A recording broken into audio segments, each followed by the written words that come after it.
Halos sa ilalim nilagay. Gumamit lang sila ng flexible hose. Dapat po pag nasa ilalim yung yung wire, gagamit po tayo ng PVC pipe para safety yung mga kuryente natin. Ginamit ng contractor, flexible lang.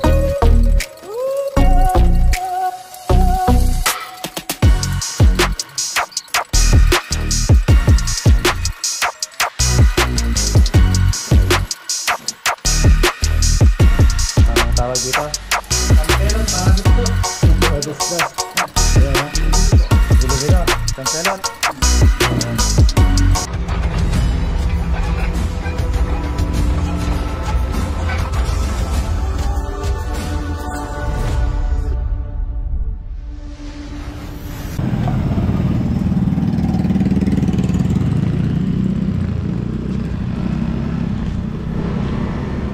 Vitas Makabebe project na po tayo mga boss. Update po tayo dito sa mga nagawa ng mga tropa natin. Paggigiba na naman po yung ginagawa natin dito.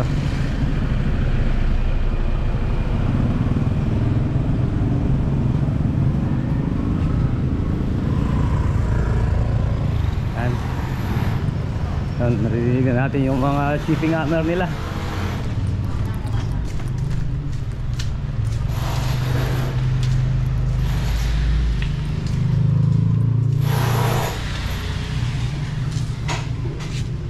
Ayan o. Daming alikabok ah. Ayan, good morning, good morning.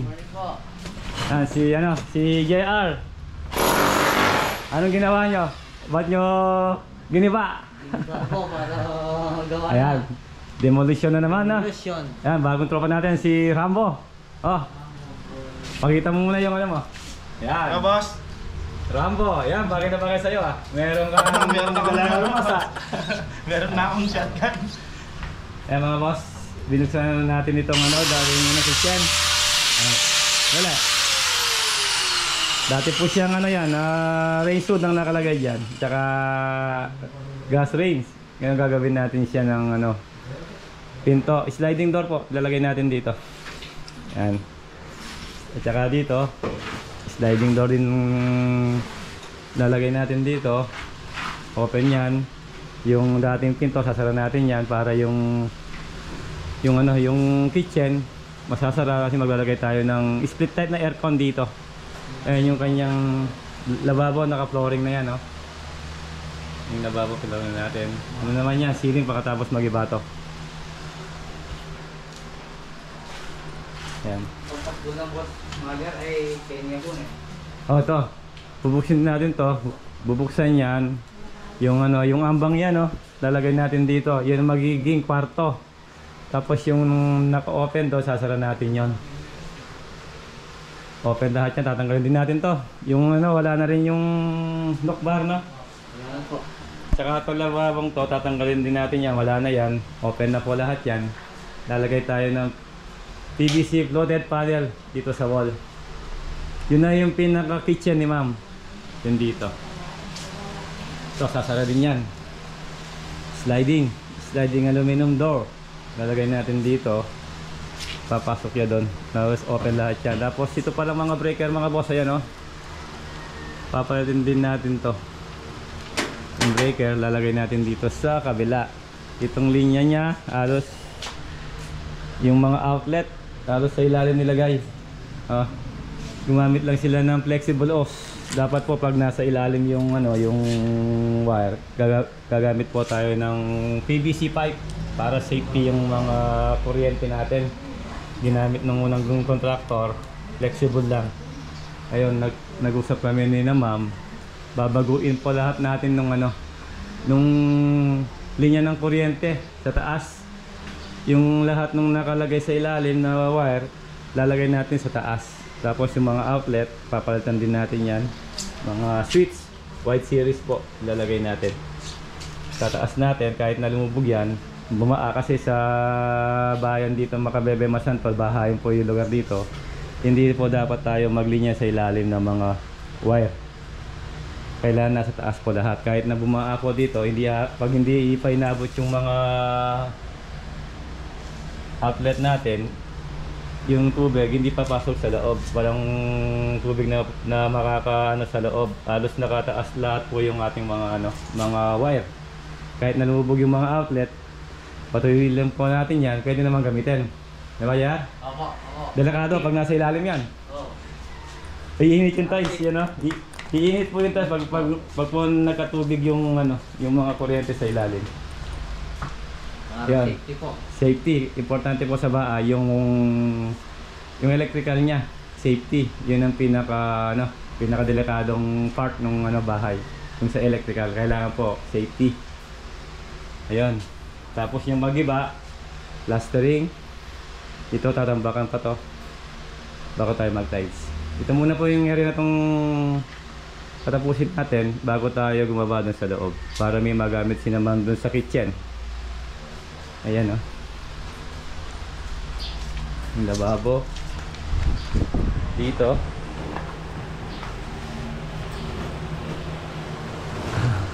Dito yung kanyang kalan. Yung lababo, dito yung sink. Tapos yung microwave, dito natin lalagay. Binago po natin yung design natin. Microwave, tapos oven. Oven yung dito. Tapos pantry.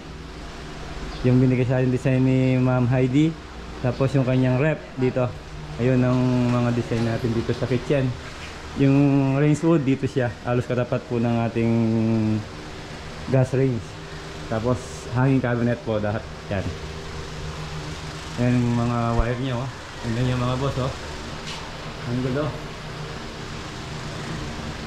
Kaya babaguhin natin yan ng MCB breaker. Yung kanyang breaker.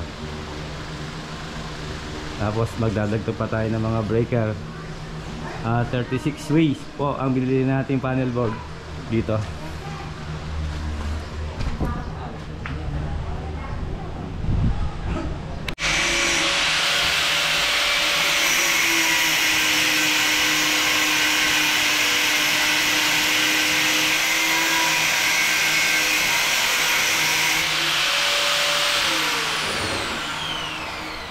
Yan po na riba.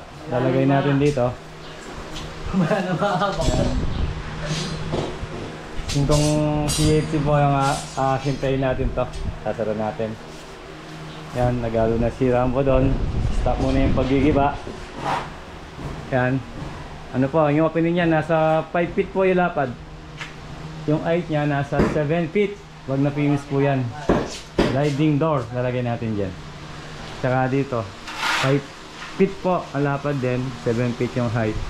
Kung ano yung laki nun, ganun din ang laki niyan.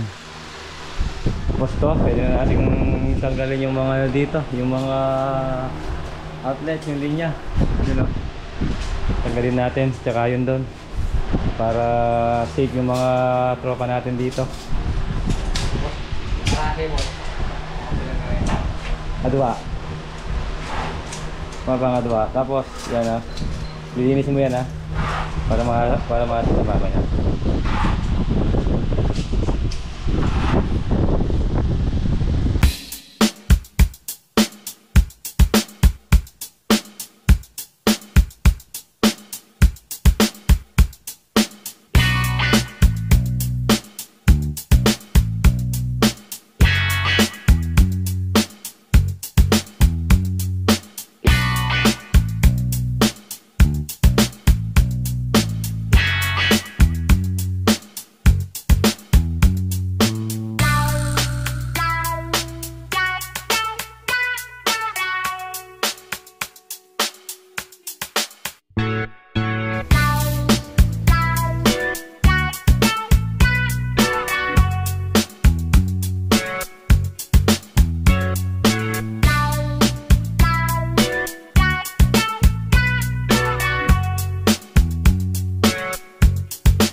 Break time na tayo. Ayan o, nakapagasinta na tayo dito. Tapos may libreng merienda si Mother. Si Mama, ayan o. Pancet at saka lumpiang sariwa. Yan. Oh, tara. Biyata pa. Ayan, maraming salamat po sa pansit at sa lumpiang sariwa. Jihad. Maraming salamat po sa pansit at lumpiang sariwa. Thank you po, ma'am.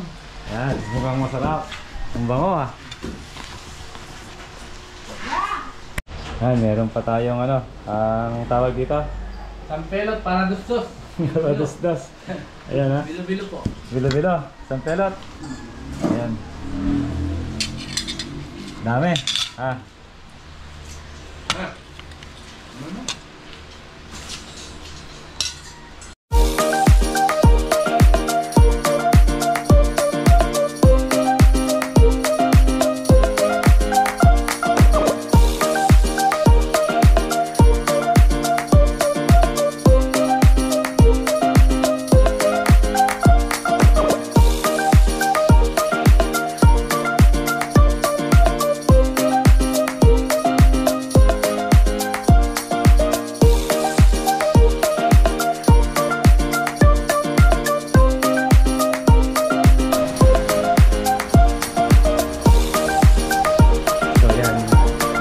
Na yung dating pinto na CSP 5 po yung ginamit natin dito. Tapos yan, ito tatanggalin, lilipat yung breaker, lilipat po natin to, hindi na natin lalagay dito. Ano lang to, aasintayin na lang to para matibay po itong wall na to. Yan, naglilinis na yung mga tropa natin. Tapos si Mother, yan, naglilinis na Mother. Madaming kalat ano. Ayan. Pero meron ka bang ginagamit na lababo? Pero lumuwang no? Lumuwang. Yan, from Resco yung ano, yung kitchen, tsaka yung dining area. Lumuwang. Okay, yan mga boss. Hanggang dito na lang po yung vlog natin. Maraming salamat po. Ayun yung mga tropa natin dun, no? Naglilinis na. Ayan. So next video na lang po.